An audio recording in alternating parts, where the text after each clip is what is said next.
I firmly believed 100% it was God giving me the instructions to do those things, and I believed it's the right thing.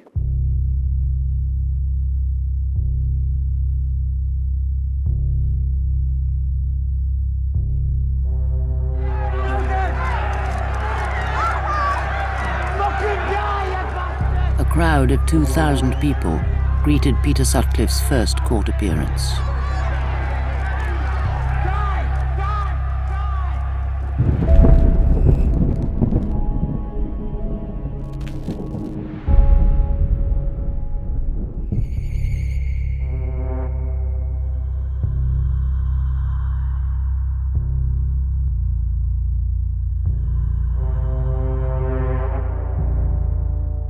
Since his arrest in 1981, there have been many facts revealed about this horror of a man.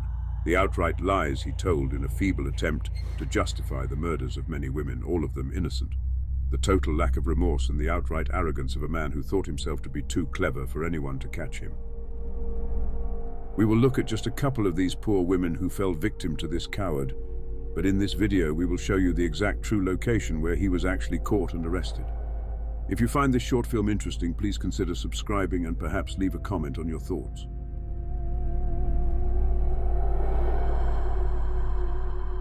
Sutcliffe had already attacked many women before Wilma McCann, but it was Wilma, who lived on Scott Hall Avenue in Leeds, that was the first to die.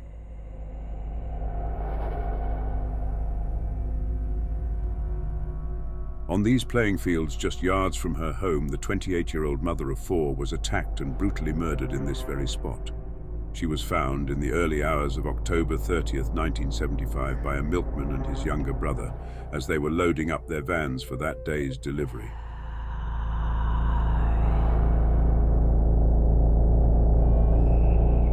The tally of murders continued to rise. Bradford, Huddersfield, Halifax all became hunting grounds for Sutcliffe.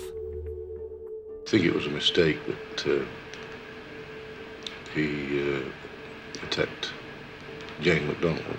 I think probably in her case he mistook her for being a lady of the streets because she was out in that area at the time she was, that Saturday night. Despite what so-called popular views were at the time, all the women murdered by Sutcliffe were innocent. None of them deserved to die. However, it wasn't until June of 1977 that the whole tone of the investigation changed. Jane MacDonald, a 16-year-old shop assistant who had recently left school, became the first girl to die who was not a prostitute.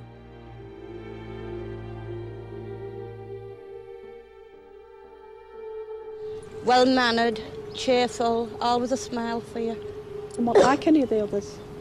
She wasn't a bit like any others. She wasn't in their category at all. It's just shocking for a young lass like that. She was beautiful.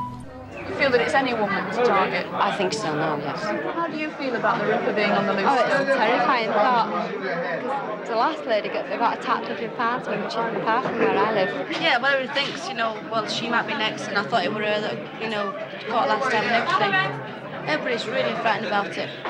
Someone somewhere must know who we're looking for. The next victim could be your wife, your daughter, your sister, or your niece.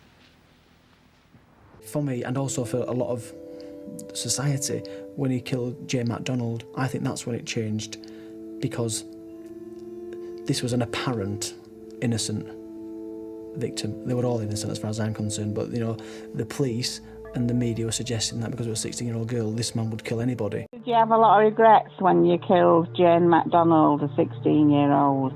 Yes, I did, yeah. She was in the wrong place at the wrong time. I didn't believe that she wasn't a prostitute.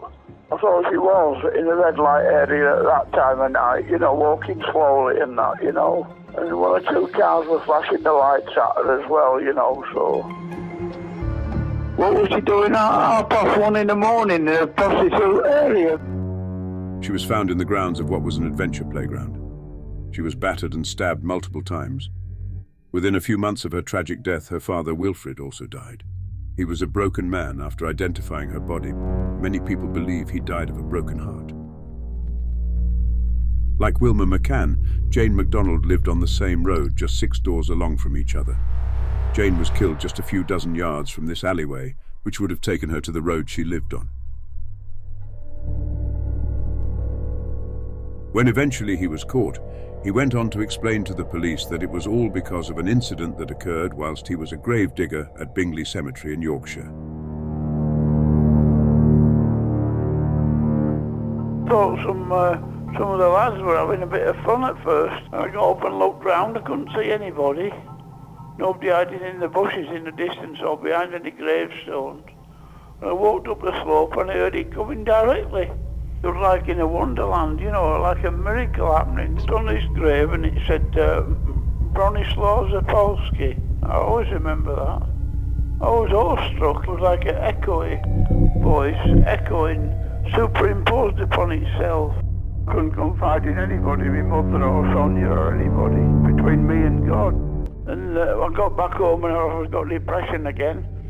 And then the voice saying that there's a problem in society. Don't you realise you've got a mission to go on and get rid of these people? So that's how it all started, turned from good advice to bad. So that's when I started on the first attack. This was clearly nonsense.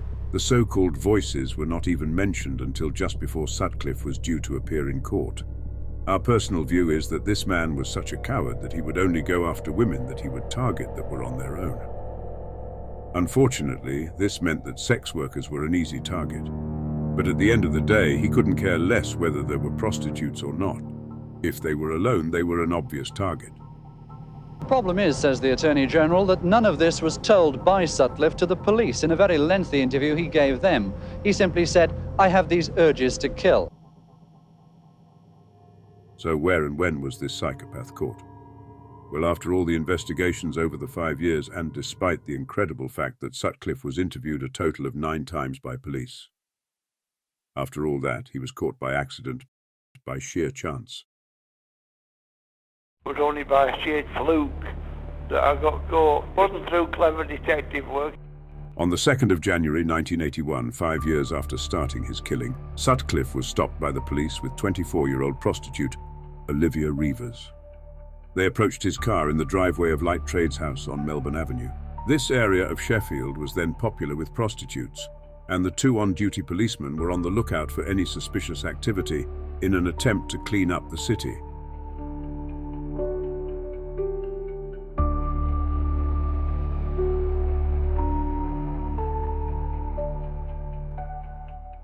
During the conversation with Sutcliffe and his female companion, one of the policemen discovered during a routine vehicle check that the car they were in was carrying false number plates. For this reason alone, they decided to arrest Sutcliffe for further questioning at the station. I told them, because they said this tax disc doesn't belong to the car. I said it does. I said it's the number plates that are wrong, not the tax disc. On the night you were arrested, were you going to attack the girl you was with? Of course I was. That was the whole point. Didn't pick him up for any other reason. So you were on a mission that night?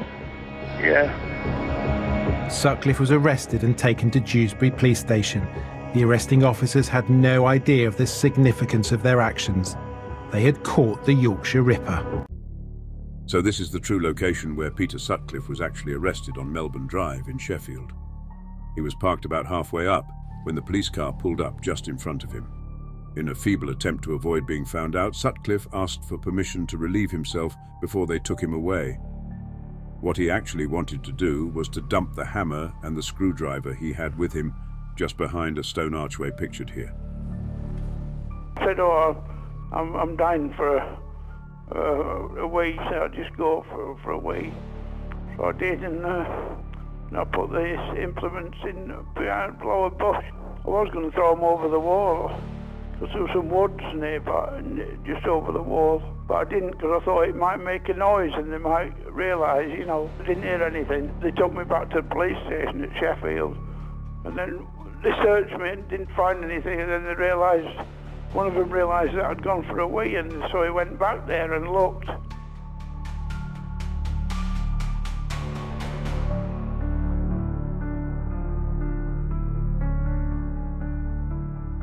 When the police returned to the scene where he was arrested and then looked around to where he went to relieve himself, they found a hammer, a screwdriver, and other tools.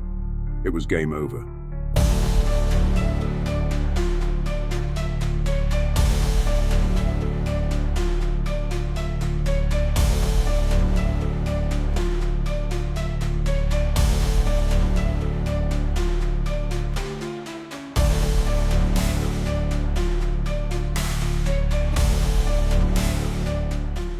So Peter Sutcliffe, the Yorkshire Ripper, is a mass murderer. The jury of 6 men and 6 women took nearly 6 hours to reach their verdict. As each of the 13 women's names was read out, the answer was the same, by a majority of 10 to 2, guilty of murder on all charges.